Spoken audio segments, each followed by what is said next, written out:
Okay, hello everyone, welcome back. We're going to go through the results of the quiz. So what I want to look at here, question 1, was about a correlation between reading and math scores. So I gave all of the different answers to find the correlation. And most of you recognize this R represents the Pearson correlation, which we just teased and talked about in this previous section. Oh, I'm going to make this smaller so that folks at home can see. Why is this being so weird? To be fair, that doesn't show up on the Zoom. Oh, it doesn't? So that's not blocking their video. Girl, yes, that's such good news. Okay, I did not know that. You'd think I would remember after watching so many of my own videos. Okay, so next, because students have to read in order to answer math word problems, I wanted to predict math skills from reading skills. So math is the outcome and reading is the predictor, because I'm predicting math skills. Next, same as question 2. Oh yeah, I love seeing that. We've got looking for the y-intercept. Everybody found it at 22. Next, regression result can be represented by the same equation. Which one's the slope? Good. We're good at playing I Spy. That's good. Next, we have what's my expected y-score when reading equals 0? So when I plug 0 in for reading, that cancels out 0.819, becomes 0, so I just am left with 22. Y-intercept is 0 is when, y-intercept is when x is 0. I have a question here. Uh-huh. Why is not 22 plus e? Only 22. You're exactly right. It should be 22 plus e. But we don't have a value for e. Okay. So, well, let me rephrase that. The expected y-score would be the y hat, which does not account for the e. Does that make sense? So actually it wouldn't be y plus e. If I said what is the observed y-score when reading equals 0, then it would be y plus e. Okay, that makes sense.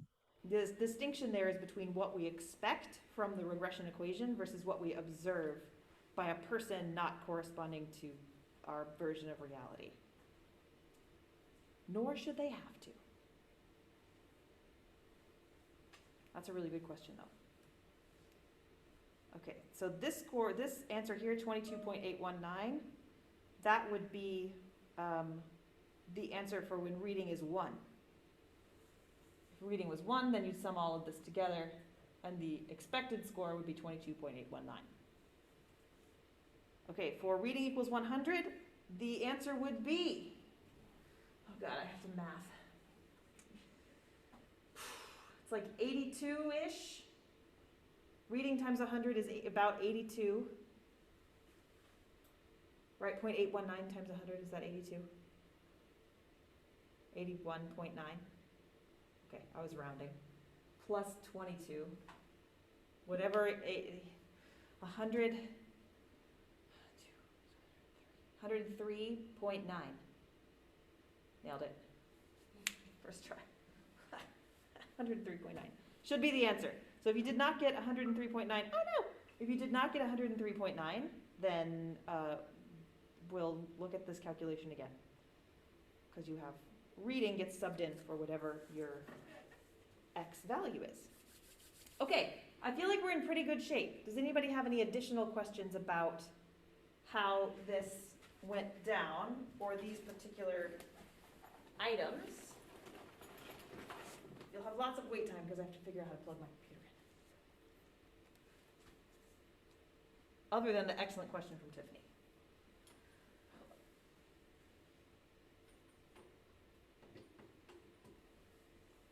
If you go in and look at those responses and you see somebody answered 841, that's because I read that as 1,000 and not 100.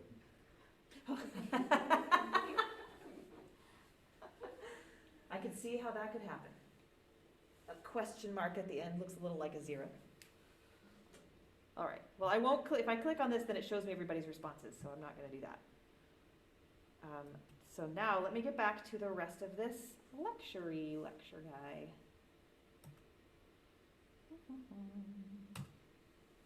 No.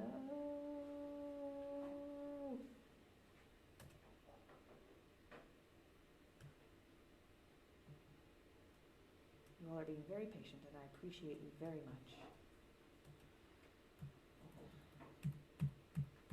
Oh man, who remembers t-tests?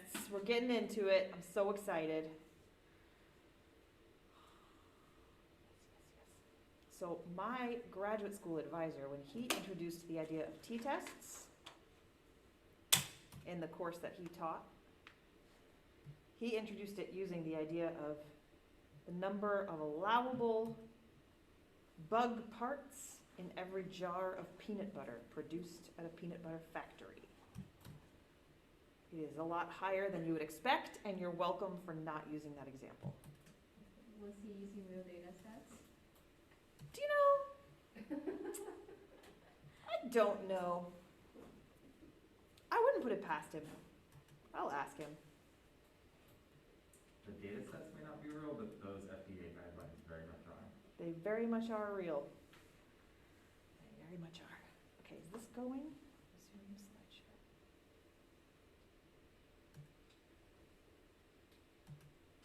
Yes. Okay, folks at home, you see in the thing that says t-test? Yeah. Thank you. Let me just send him a text because I need to know the answer real fast. This is going to be worth it, I promise.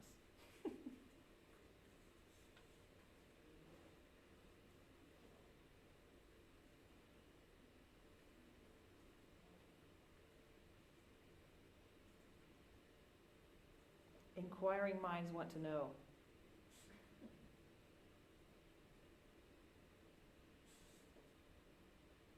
We'll see what he says. All right. What's a t-test? So we've just been talking about correlations and how regression is kind of like a correlation, but we get a little bit more information out of the regression than we do out of the correlation. So a t-test, hello. Sorry. That's all right. Hold on, we set a timer because we were curious. So this will give us an idea of how long we need for a break. 11 minutes. Oh my God, sorry. Plus the 7. But you did, it took a minute before you left, so. Screen sharing disconnected. What? Restart. Guys, I haven't taught in person in over a year. I'm a little distracted, and I appreciate your patience. Thank you very much. Sorry, what did you say? I was going to say, we also got turned around. Oh, no. It happens.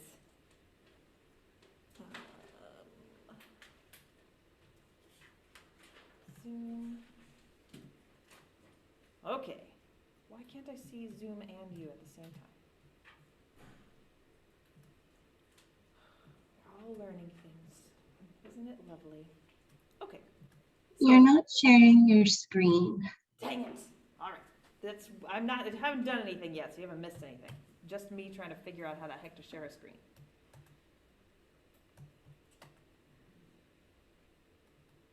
Okay.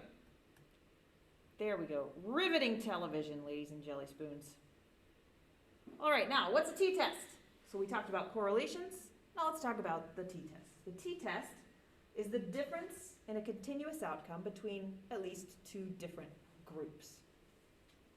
The two groups can be experimental, and I think you learned about them as experimental in GLM1 primarily, but they can also be not experimental if you don't want them to be. Because remember, data don't know where they come from.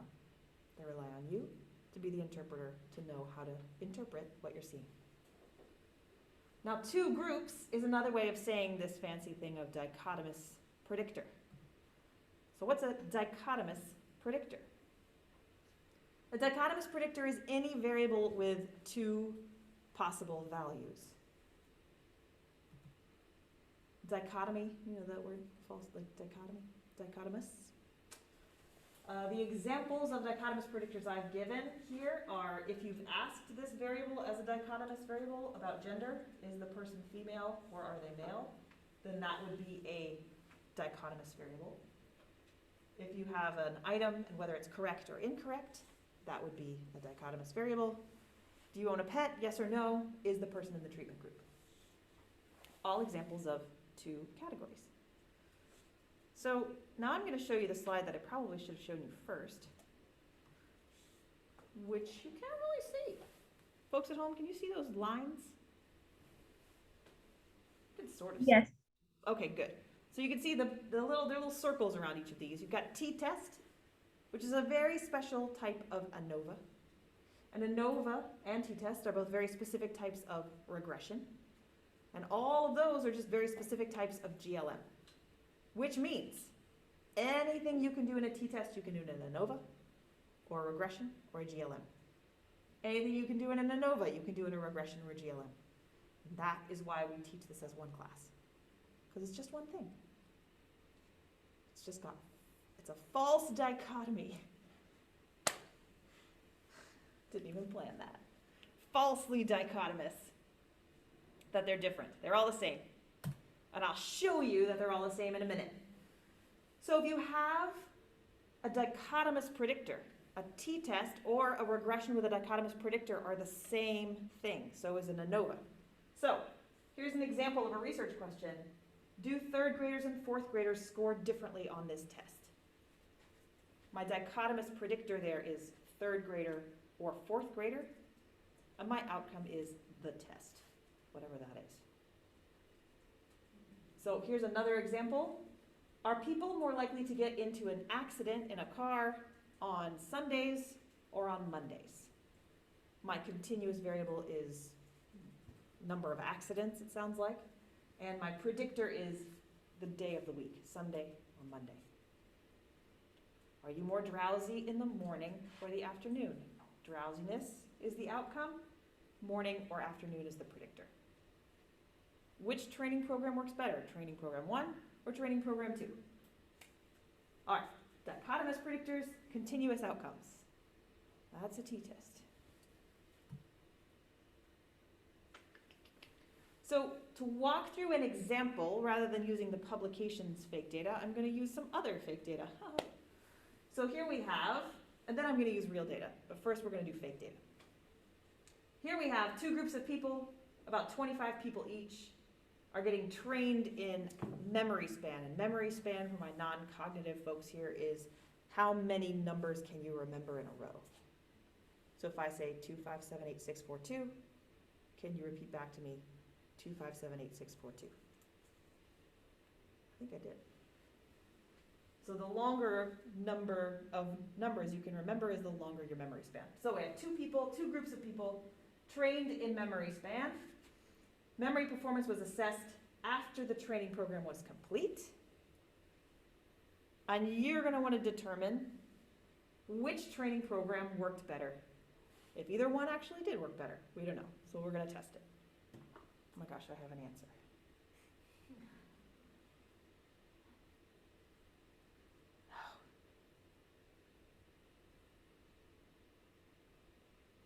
The FDA rule is real, but the rest is fake. I should say that was our hypothesis.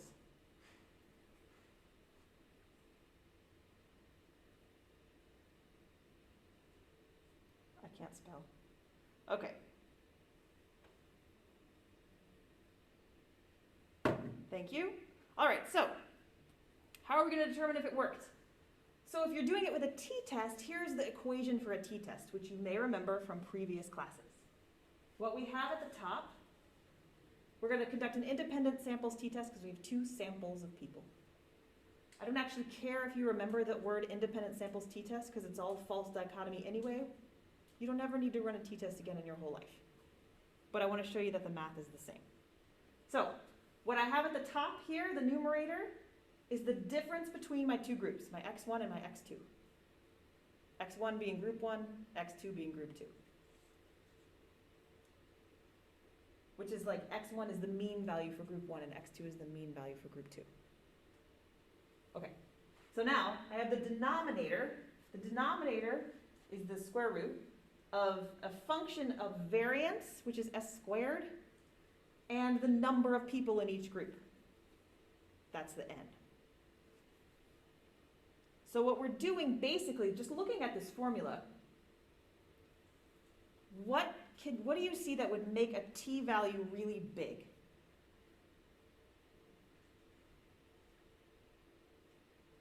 A large difference between x1 and x2.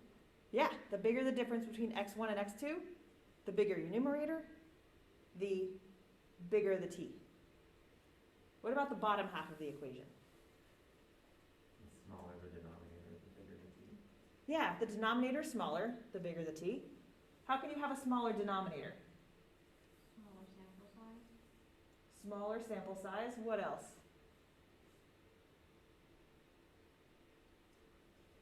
Smaller variance. Smaller variance. Yeah, exactly. So, but the one thing we know about sample size and variance is that the smaller the sample size, the bigger the variance. Because if you just measure two people, well, it's just more unstable. If you measure two people, they might be identical or they might be very, very different. So it's a balance of enough people so that you have high variance, or how could you have very small variance conceptually?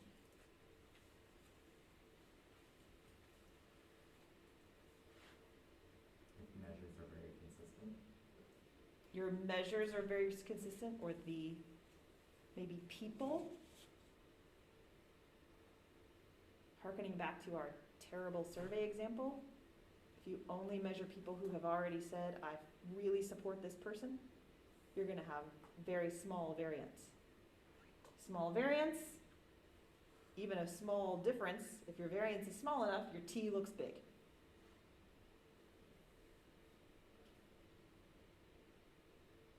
Okay, that's all I want to say about that.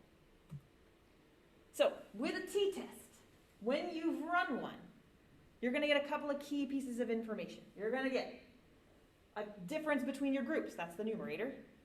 You're going to get degrees of freedom and variance, that's your standard error. Do you remember standard errors? It's just a function of degrees of freedom and variance, not too scary. And then you have the t-statistic, which is, do you remember those tables you look stuff up in the back of your textbooks?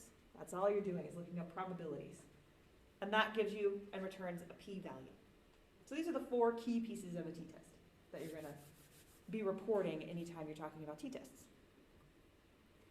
So here's an example t-test output. The first thing I have here is my group statistics, which is just information about the means of my two groups. I have 24 people in this group and 26 in this other group. The mean of my first one is 50. The mean of the other one is 56. But are they different? This doesn't answer that question yet. You can eyeball that and say one looks bigger, but are they statistically different from one another? We don't know yet. Until we've done all the calculations. So what we have here is a test of whether the difference between the means of the two groups is different from 0. That was a lot of differences. Is the difference between the means significantly different from 0? Here's the difference between the means. My mean difference is about 6.3. We're reading this top line, equal variance is assumed, because that's the one that's equal to our other types of tests. We also get a t-value, t-test value, some degrees of freedom, your p-value, your significance test, and there's your standard error, the standard deviation, and the square root of n. So because of the lookups in the back of the table, because our variance is small enough and our difference is big enough, we would determine that this is significantly different from 0. Now this shouldn't be new to you. You all, most of you got this question right on the pretest. So this should be familiar. I hope. Okay. So now let's switch it to regression. Remember, the t-test is calculating the difference between your two groups or your two categories and testing whether that difference is distinguishable from 0. You're basically saying, is the size of this difference big enough that it looks like it's reliable? Oh, that's a terrible word. that it looks like it's real and not just chance.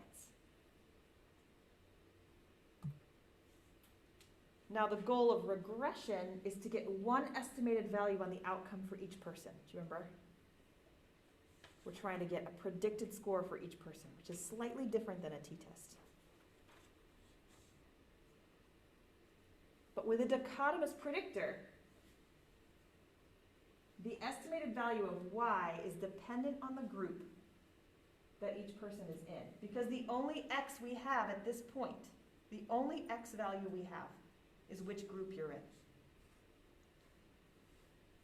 So I can get only two possible scores as predicted scores for people. A predicted score for the treatment group 1 and a predicted score for treatment group 2. Because I got no other x's. I know nothing about anything else going on in this data.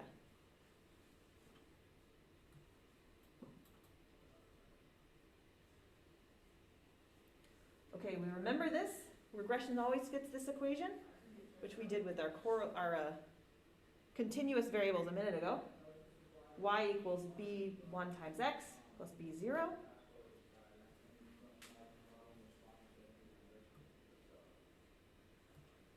Oh my goodness, what is happening?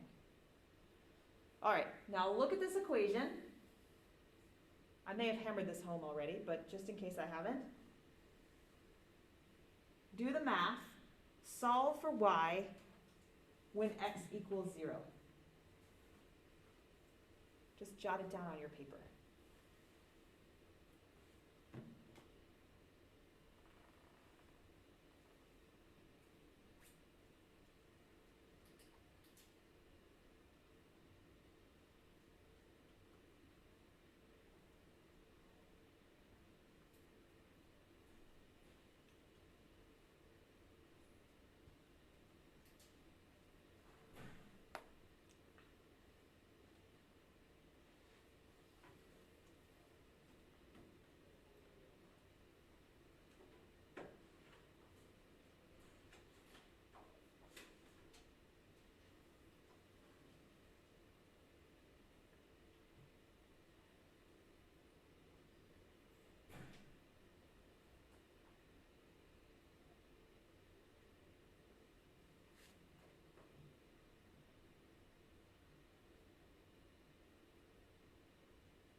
Oh, goodness gracious. Stop. Okay, someone at home, tell me, what is y when x equals 0?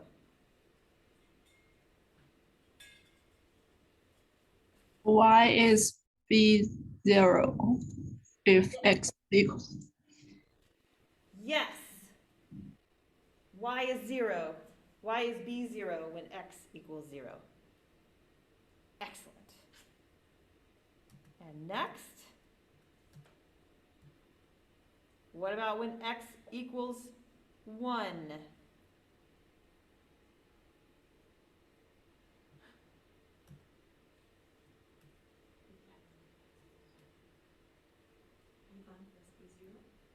Is b1 plus b0. Exactly. When x equals 1, then y is equal to b1 plus b0. Oh, I must have hit go again on that timer. Okay, good.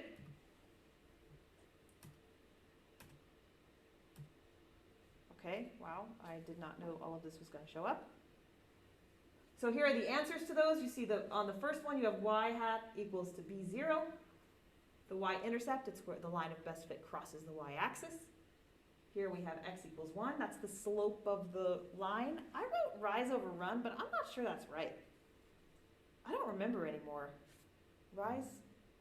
It's like go up this many and then go over that many? Is that right? That's what I did. Is that what you did? Oh, okay, great. Whew. All right, then that's correct. Nailed it. All right, next. Excuse me. Yeah. So we have y hat without the can say, for example, when x is 0, we're going to have y be 0 plus e, the e that we don't know how much is it, or just be 0? So that's a good question. It depends on how you write your y, and it depends on what y represents. So when, because this ties into the question someone asked, maybe it was Tiffany who asked online, which is if you have y hat, then that's always representing expected score. Expected score, it's not always a score. Expected value. How about I say value? Expected value? I say value, does that make the most sense? I just always deal with education measures, so it's always score in my head. So it's the expected value. So when we have y with no hat, that is the observed value of y. So here's my y-axis and my x-axis. If I have multiple points, and this is my line of best fit. You guys can almost see that at home. That's great. Then, anything on this line is my y hat. It's my expected value of y. But any of these other dots, wherever they are, those are my observed values of y. Sometimes they're the same. In that one weird case, I got them exactly right. I guessed right. And we did a good job of guessing their value. But most of the time, we're not going to guess right. So they're going to be off by some amount. Like that. So if we're, just like with, so we're coming back to the idea that data don't know where they come from, when you want to talk about the expected value, then you would say y hat. If you want to talk about the observed value, then you can say y plus error. You don't have to necessarily say plus error. The plus error part is only when you're talking about the equation. So they each mean something a little bit different.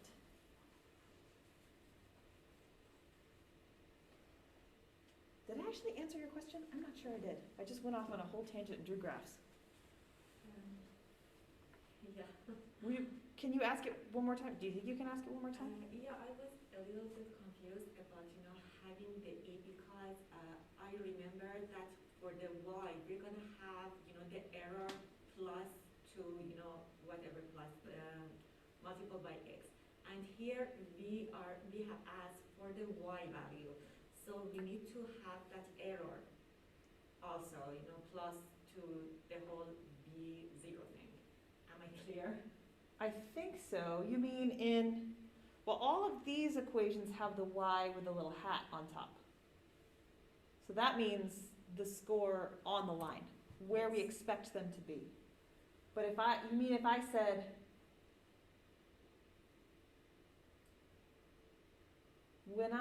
that's okay. So if I say solve for y, I usually mean solve for y hat. And I think that you're pointing out where I'm being unclear in my language. No, maybe I misheard it. Yeah. I don't think you did. I think that I just say y and I mean it to mean both things, and that's not fair. So I'm going to try to be better about that so y'all catch me. So here, this should be the difference between y hat when x equals 0 and y hat when x equals 1. Expected y when x equals 1. I'm going to make that mistake more throughout this PowerPoint, but I'll try to correct it when I see it. Yeah, thank you for pointing it out. I was wrong. Probably I was wrong and you were right, but yeah. No, that definitely should say y hat. That definitely should. I'm going to be very bad at that because I always forget, so you'll have to try to call me out on it. So, I had an activity here. What was it? Oh, what is the difference between y when x equals 0 and y when x equals 1? What is the difference? I'm going to set a timer on this one.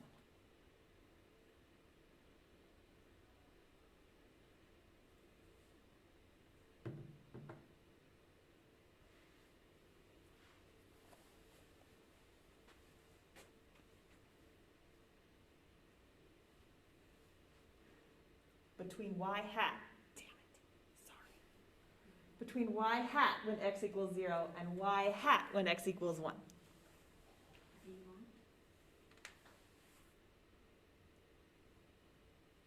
B1. Don't even need a timer. B1, the difference between, I'm pointing over there, you guys can't see over there, the difference between y hat when x equals 0 and y hat when x equals 1 is the difference of B1, whatever B1 is that we've derived. Okay, so that felt really tangential. Like, what does this have to do with the differences between groups? Well, I'll show you. Now we're in a dichotomous predictor output. Remember, regression is going to give us a constant, or a y-intercept, and it's going to give us a slope. So here, the slope is the expected difference between the two groups. I'm going to back up. Remember, the difference between y hat when x equals 0 and y hat when x equals 1 is B1. So the difference between y hat when x equals 0 and y hat when b equals 1 is x1. B1, bx, byx, or b1. So in this case, that's 6.372. That's my slope. That's the difference between my y when x equals 0 and my y hat when x equals 1.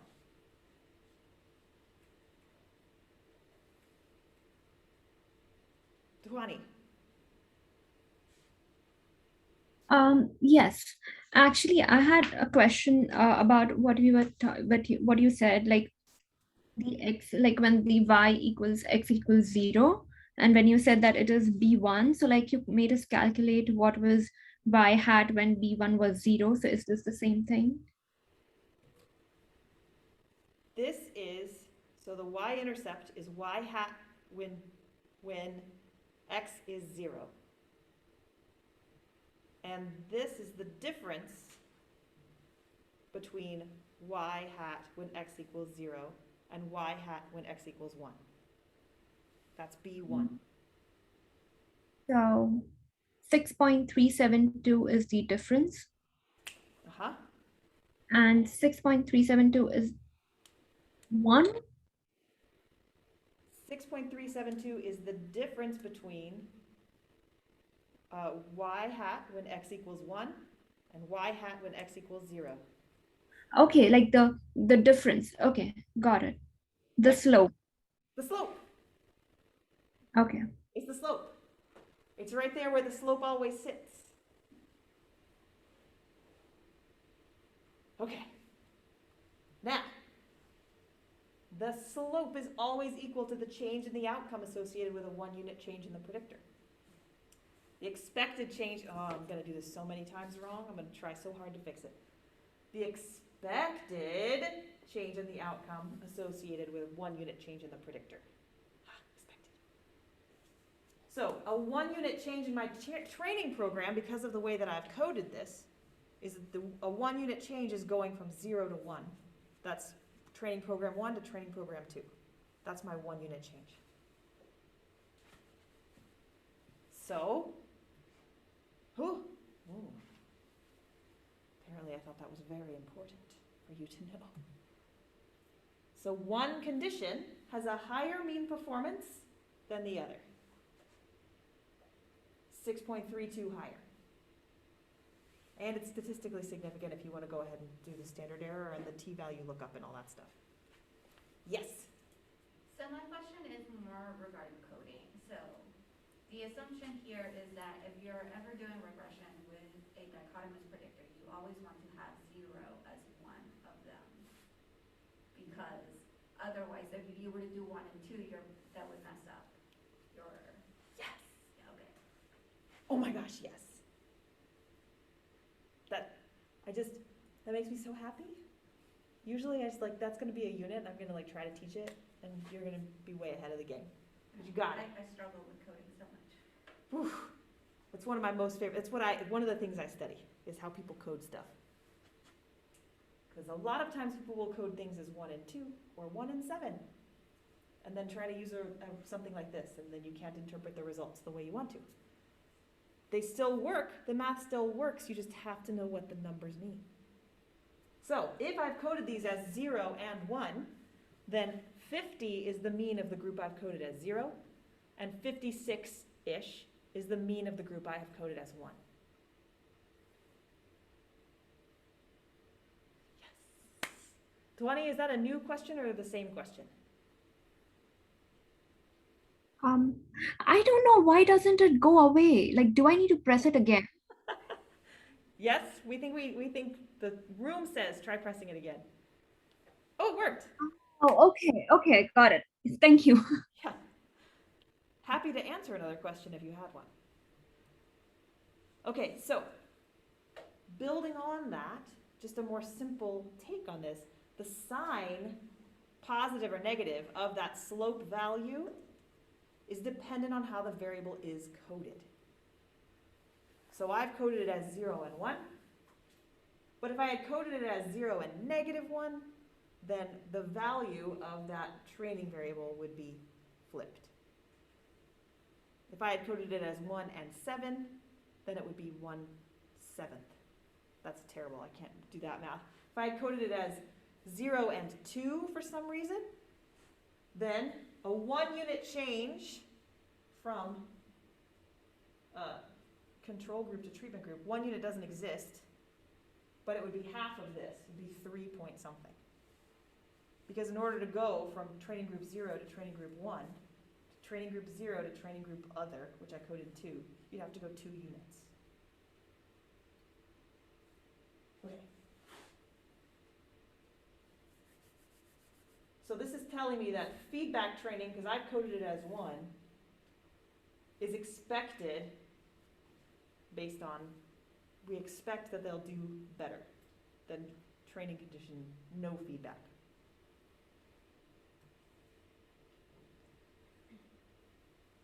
So a t-test or a t-value is always testing whether a coefficient is equal to 0.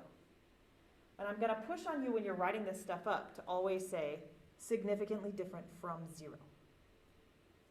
Anytime you see a t, that is your h1, is that it's not 0, and h0 is that it is 0, hence h0. So we hypothesize that it's 0. Now because this variable is dichotomous, the t-value is a test of whether the difference between the two groups is 0. Whether the expected difference between the two groups is 0. I'm going to be very busy tonight fixing all of these slides. I'm so happy that you caught that. Maybe I don't sound it, but I mean it. I'm very happy that you caught that. So anytime you have a dichotomous independent variable, no. Yes. The regression is a comparison of the two groups on that outcome.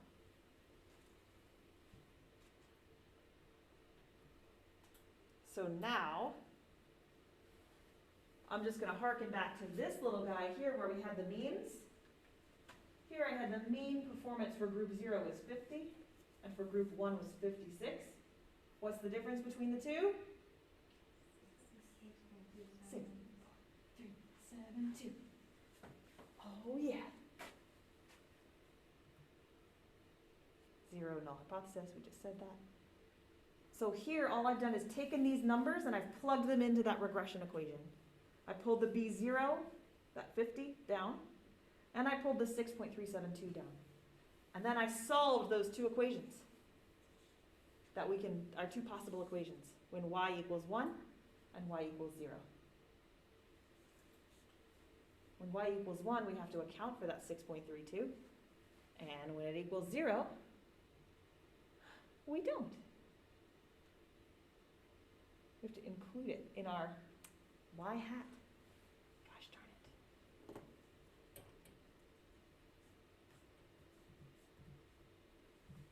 So now I want to compare this value, this coefficients box, which comes from our regression table, and this is the t-test solution that I showed you earlier. So I want to show you how these line up. Look at here, our mean difference. 6.372 and 6.372. There's our mean difference. Here's the standard error. You'll see that's the same. The t value is the same. And our significance level is the same.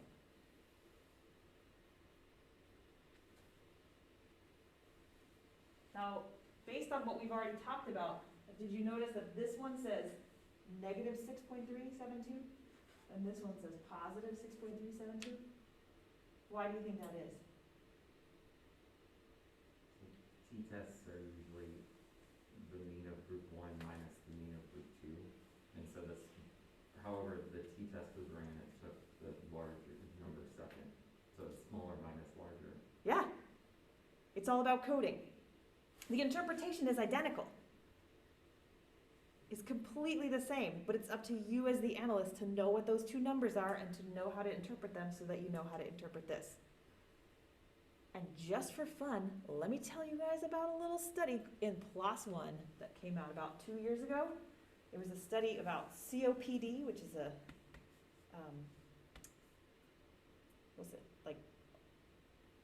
respiratory disease. And they had an intervention for COPD that they tested. Big, huge randomized control trial. And at the end of it, they did an analysis, they publish a paper, and they show, hey, look, our intervention is effective at helping these people, these patients with this disease. Well, it turns out that they didn't pay attention to how things were coded. And so they thought that the intervention was effective, but it actually was harmful to the patients. The patients in the control group did better, and patients in the treatment group did significantly worse. But because they didn't pay attention to this, they published a paper and went through the whole review process and everything and got out into the field without catching that. So we're going to pay attention to how things are coded. How does it go through an entire review process and people not catch that? So glad you asked that. And the answer is because you don't actually redo analyses when you review papers. And even if you had redone the analyses, unless they're coded very clearly in the data, if they're coded as 0 and 1 with no indication of which one's which, like how do you know? You're just gonna assume that the one that did better is the treatment group. But if they're coded as treatment and control, or they have really good, well-documented data information, then they're less likely to make that mistake. Whoops. That's also what I study. So I love it so much. I think it's so interesting. Okay. Sometimes you'll see it presented like this in a paper. If you've seen papers with little bar graphs and sometimes little error bars around them, that's what that comes from. Okay. I'm going to walk through one more example before we go. So this here, I pulled this data from the Ohio State Public Education website. State of Ohio. The school report card? Yeah, it's all school report card stuff. You can tell because it's got this school report card variable. So what I have here is the 2015-2016 school year report card data. Every row, every record is a school district. And so I have a couple of key variables I pulled out of this data today, and the first one is the letter grade for standards met. So this is how they give every school district a letter grade based on these 6 things. Now, some school districts are ranked as failing, and some are given other scores that are not failing. So what I did is I created a dichotomous variable called failing, which is if the school district was given an F. And then I have this other variable here, which is extremely long, but very descriptive. It says reading, 3rd grade, 2015-16, at or above proficient district. So that is the percentage of kids in that district who read at or above proficient. So what I'm going to do is look at whether districts that are considered failing by this report card measure, do they have lower percentages of students who are passing the 3rd grade reading test?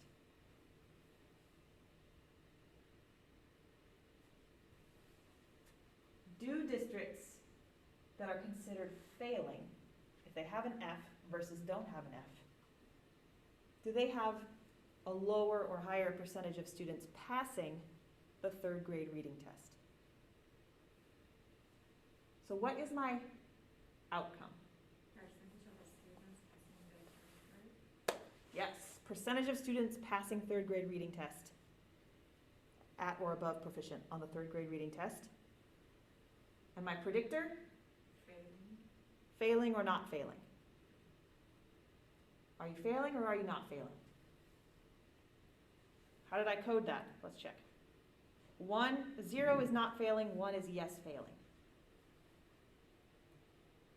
So what kind of statistical test can we use to test this?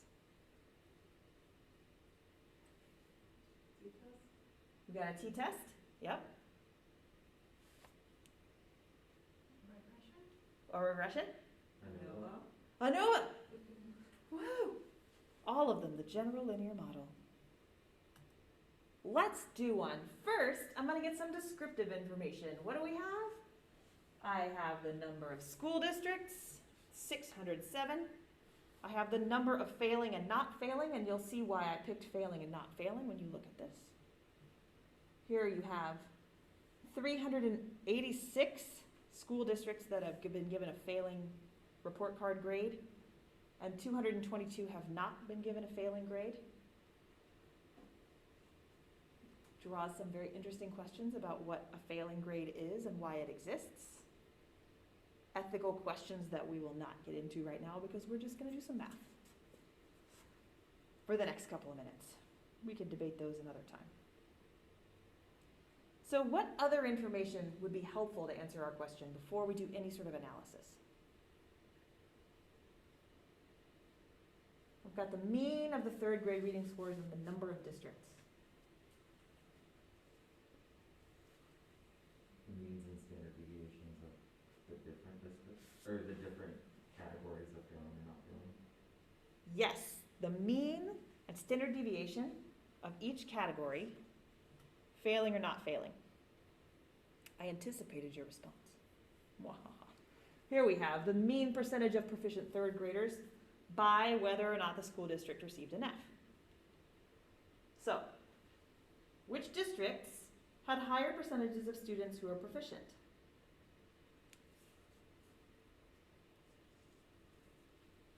The ones that did not receive an F. The ones that did not receive an F. 74-ish% of 3rd graders are proficient in reading in districts that did not receive an F, and 55 are proficient in reading in districts that did receive an F. What's the difference? Somebody with a calculator tell me the difference between those numbers.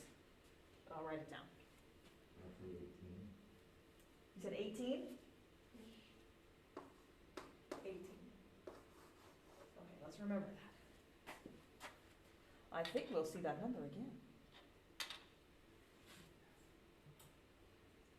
First, as a t-test, remember the numerator is mean of 1 versus mean of 2.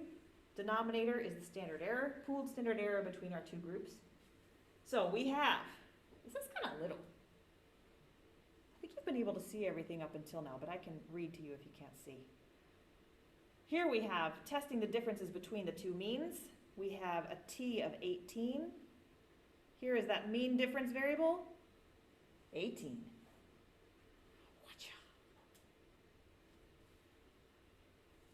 Okay, there's our 18.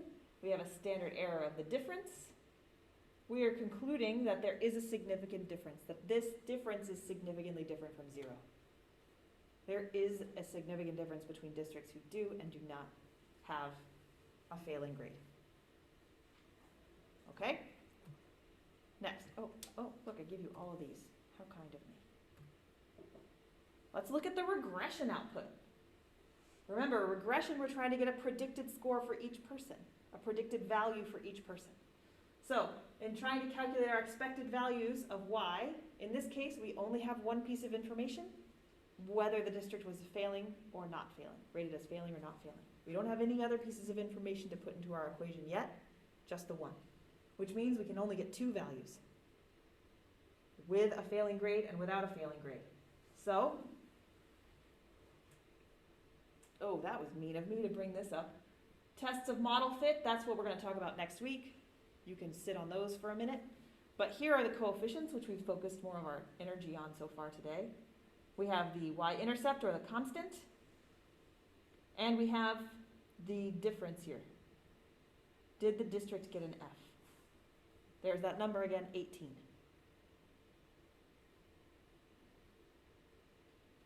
Because remember, B1 is testing whether the difference between the two groups is significantly different from 0. And now for fun. Oh, I do more of regression output, because we already have done this. The change in the outcome associated with a 1-unit change in the predictor. I'm actually not going to hammer this home. I feel like we covered that really nicely. But this is the whole sentence. Districts that did not fail have a higher mean performance than those who did fail. I should say receive a failing grade. So now, let's do GLM. In a GLM, it's really focused on the tests of these model fit statistics, which again, we're going to do tomorrow. Not tomorrow, that's not possible. Next week. But the parameter estimates piece is the same. Well, this is also the same, you just don't know it yet. So now, I got them all in one place at one time. We have a t-test on the top, regression, and then a GLM. So check out our mean difference is 18. The coefficient, the slope over here is the same, 18. On this side, the only difference is how this math works to spit these out. You see, it tells me failing 0 or failing 1. So failing 0, you get 18 more points. Not failing, you get 18 more percentage points towards passing. Here's our t value, testing whether the mean difference is 0.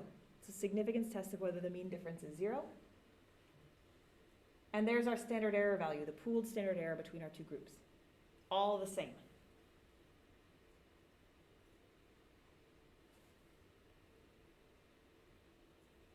That's actually all I have to say about that.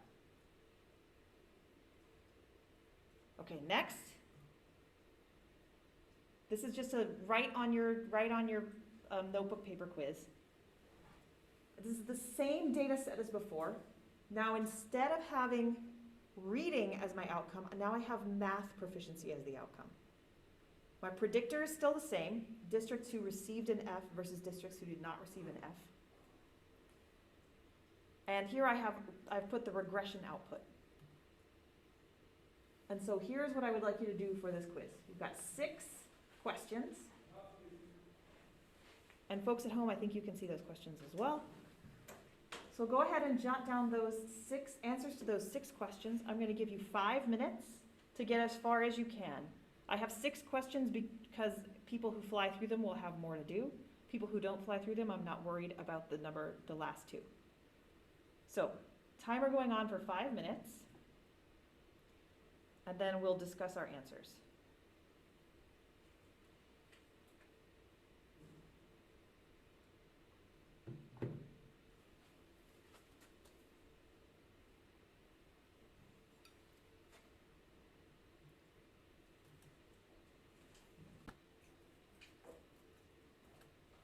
Okay, hi everyone. We're coming back. I have the equation for number 1 is here on the board. Y hat equals 83 minus 16.257x. You could also write plus negative 16.97 or 2, whatever, 16.257x. That's fine too. Here in social science world, decimals, not too worried about them. We're not designing NASA rovers. Decimals I'll screw up a lot. I round them all the time. All right, so next, number 2. Y-intercept? 83. 83. That's number 2. And the slope by process of elimination? Minus 16. Yes, yes. That's number 3. Number 4, expected percentage of math proficiency for a district that did not get an F. 83. How'd you get that? X0. Yeah, so maybe the strategy for number 4 would be to say, okay, we are going to look for a district that didn't get an F. District without F. So district without F is equal to X equal to 1. No? No. X equal to 0. So if I know that X equals to 0 here, then I can plug X into this equation and get the answer. Which, does that give me the next one? No. Okay, so number 5, did districts who had an F have a lower percentage of 3rd grade math proficiency?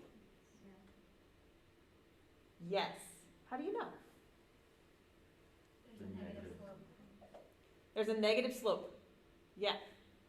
There's a negative slope here, but also that number is significantly different from 0. Right here is our t-test. So we know it's not just a little bit different. It's statistically significantly different from 0. And number 6, my poorly worded question, if I had run this in a t-test, what do you think you would have seen? That's very open-ended, but if anybody has ideas. A significant difference? Yeah, you'd probably still see a significant difference. And you'd come up with a real similar equation, come up with a real similar size of the difference. The t-value would be identical, your significance value would be identical. Okay. Good work. Thanks, everyone. So that is continuous predictor and dichotomous predictor within this ANOVA GLM regression-based model. Now, for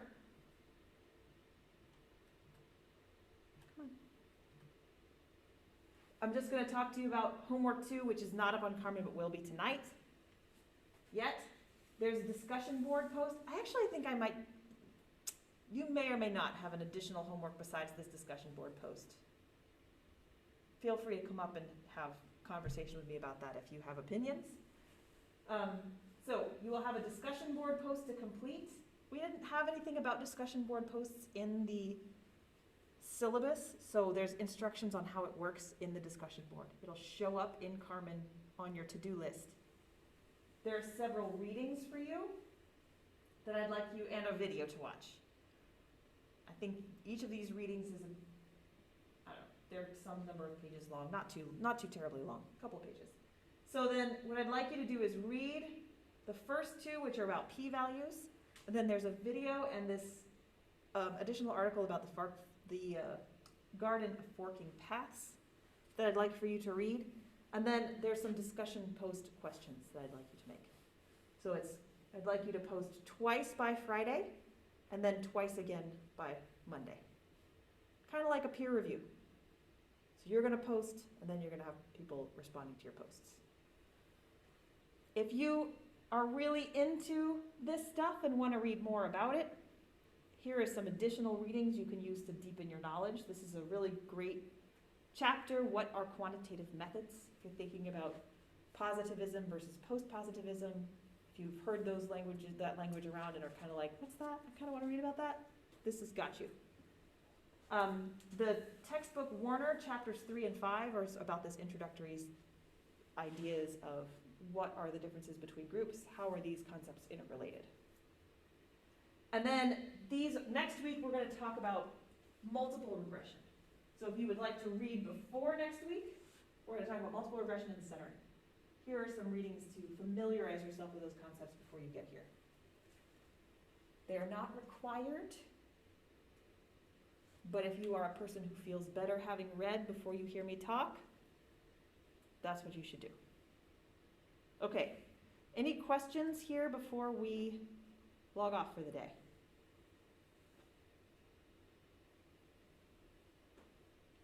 Okay. If you are having trouble finding a data set, one person has emailed me, and you are welcome to talk to me now also, or I'll email you back today. Otherwise, if you're having trouble finding a data set, please let me know, because that'll be next week's assignment. Okay. I'm excited to see you all in person and not so in person, and I'll see you next week. Thank you. Yes, good to see you all. Stop recording.